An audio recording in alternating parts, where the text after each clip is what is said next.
Hello दोस्तों, welcome. सामी hotels का IPO open होने वाला है। कंपनी के डिटेल्स देखें, जैसे कंपनी करती क्या है, बिजनेस मॉडल क्या है, कब से मार्केट में, कंपनी का फाइनेंशियल ग्रोथ कैसा है, opening date, closing date, price band, GMP update, valuation क्या चला है और आईपीओ में अप्लाई करें क्या अवॉइड करें। तो दोस्तों, जैसे मैंने आपको कंपनी का नाम बताया, सामी होटल्स आईपीओ, जो कि 14 सितंबर को ओपन हो रहा है, 18 सितंबर 2023 तक चलेगा। अभी कंपनी करती क्या है और कब से मार्केट में, तो कंपनी की स्थापना दिसंबर 2010 में हुई, यानी कि दिसंबर 2023 में कंपनी को ऑफिशियली 13 साल पूरे हो जाएंगे। और जैसे कि हमें नाम से पता चलता है, कंपनियां होटल्स, ब्रांडेड होटल्स ओनरशिप है और एसेट मैनेजमेंट प्लेटफॉर्म भी इंडिया में है। कंपनी के अभी 31 ऑपरेटिंग होटल्स हैं, जिसमें 14 Bengaluru, Karnataka, Hyderabad, Telangana, national capital region NCR, और पुणे महाराष्ट्र, चेन्नई तमिलनाडु, अहमदाबाद गुजरात में स्थित हैं। और दो होटल का भी अंडर डेवलपमेंट में है, जो कि एक कोलकाता में और दूसरा नवी मुंबई में है। कंपनी ने अगस्त 2023 में एशिया कैपिटल को एक्वायर किया और एसीआई सी एसपीवी को भी एक्वायर किया। कंपनी के जो होटल है अच्छे खासे ब्रांडेड, यानी जाने माने होटल्स में कंपनी होटल्स का नाम माना जाता है, जैसे कि बड़े बड़े होटल्स हैं, कोर्टयार्ड बाय मेरियर, शेरटॉन, हयात रेजेंसी, बड़े बड़े होटल्स आप देख सकते हैं। तो हॉलीडे इन एक्सप्रेस, तो इन होटलों में सामी होटल्स का नाम आता है। जैसे कि मैंने आपको बोला, सितंबर 14 को आईपीओ ओपन हो रहा है और 18 सितंबर तक चलेगा। फेस वैल्यू ₹1 पर शेयर है और प्राइस 119 से ₹126 पर शेयर है। तो दोस्तों, आप फेस वैल्यू ₹1, यानी कि यहाँ पे प्राइस वाइज देखें तो थोड़ा सा यानी महंगा यहाँ नज़र आता है। शेयर लॉट साइज 119 शेयर्स का है। टोटल इशू साइज 1370.10 करोड़ का, इसमें फ्रेश 1200 करोड़, यानी 1200 करोड़ कंपनी के ग्रोथ में उपयोग में लाए जाएंगे। बाकी के ऊपर पर चले 170.10 करोड़ ये प्रमोटर्स के जेब में जाएंगे। Issue type book build issue है, लिस्टिंग बीएससी और एनएससी दोनों पे होगा। यहाँ रिजर्वेशन देखें तो दोस्तों, क्यू आई वी कैटेगरी के लिए 75% का है, एन आई जिसे में चेन्नई कैटेगरी बोलते हैं 15%, और रिटेल के लिए ओनली 10% का अलॉटमेंट है। यानी कि यहाँ पे दोस्तों अलॉटमेंट मिलना यानी चांसेस बहुत कम हो जाते हैं, 10% होता है। तो टाइम टेबल में 14 सितंबर को आईपीओ ओपन, 18 सितंबर चलेगा, 22 सितंबर को अलॉटमेंट होगा, 25 सितंबर को जिन्हें अलॉटमेंट नहीं मिलेगा उनको पैसा रिफंड करना स्टार्ट होगा, और 26 सितंबर को जिन्हें अलॉटमेंट मिलेगा उनके डिमेट अकाउंट में शेयर किए होंगे। 27 सितंबर को लिस्टिंग है। और दोस्तों, हम जैसे रिटेल रिन्यूअल कितने अप्लाई कर सकते हैं, तो मिनिमम एक लॉट जिसमें 119 शेयर्स रहेंगे, 14,994 अमाउंट इन्वेस्टमेंट में मिलेगा, और मैक्सिमम 13 लॉट जिसमें 1,547 शेयर्स रहेंगे, 1,94,922 अमाउंट इन्वेस्टमेंट में रहेगा।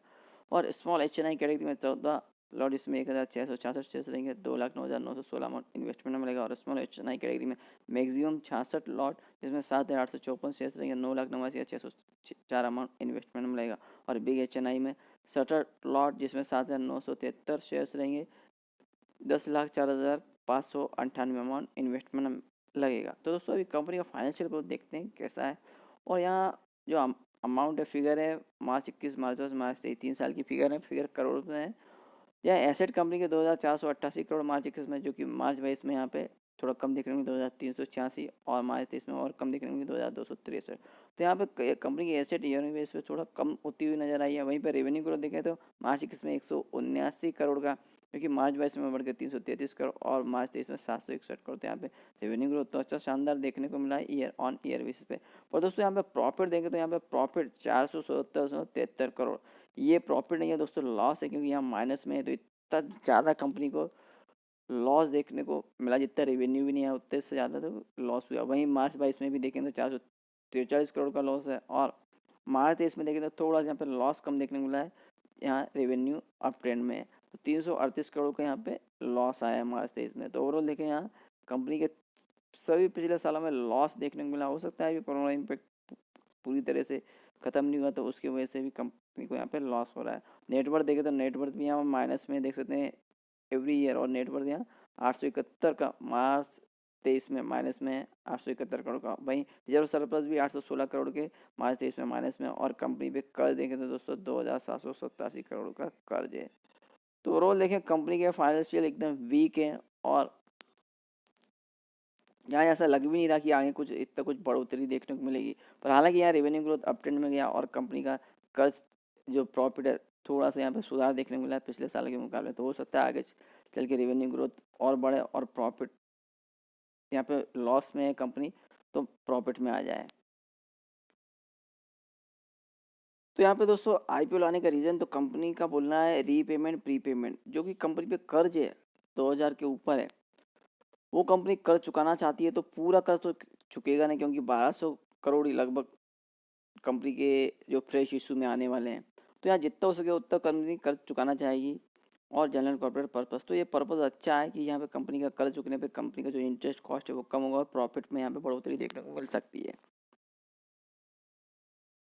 और कंपनी के आईपीओ में अप्लाई करें तो कंपनी के एड्रेस में पता होना चाहिए। तो Caspia hotels, Delhi district centre crossing opposite Galaxy Toyota, outer ring road, Haiderpur, Shalimar Bagh, New Delhi का एड्रेस है। Phone number, email ID, company की वेबसाइट है और भी आप यहाँ डिटेल्स चेक कर सकते हैं। रजिस्टर कंपनी का K fin technology limited, phone number, email ID, register का वेबसाइट हमें अलॉटमेंट स्टेटस चेक करने के लिए उपयोगी पड़ेगा।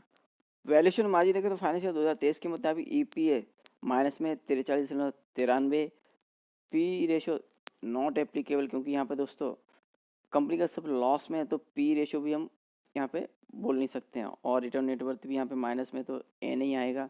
और एन ए भी यहाँ माइनस में 113.07 माइनस में। एबिटा 34.22% का है और डेट इक्विटी भी यहाँ पे माइनस में 3.45 का है। तो देख सकते हैं दोस्तों कंपनी के फाइनेंशियल एकदम वीक हैं और कंपनी यहाँ पे यानी रेवेन्यू ग्रोथ भी देखें, प्रॉफिट ग्रोथ तो यानी माइनस में ही है। और आगे कब यानी क्या होगा बढ़ोतरी, यानी कंपनी के फाइनेंशियल कब अच्छे होंगे कुछ भी बोल नहीं सकते हैं। वैल्यूएशन देखें तो दोस्तों इस हिसाब से देखें तो वैल्यूएशन में से बताना मुश्किल है, पर फिर भी मैं बोलूँगा तो वैल्यूएशन यहाँ पे कंपनी का महंगा लगाया हुआ है। जीएमपी अपडेट देखें तो यहाँ पे 12 सितंबर को 10 और 11 सितंबर को भी 10 और सब्जेक्ट टू सौदा भी 12,000 अपडेट है। तो दोस्तों अब इस कंपनी का आईपीओ में अप्लाई करें क्या अवॉइड करें, तो दोस्तों जीएमपी अपडेट है या तो ऐसा लगता है कि ये अप्लाई करें।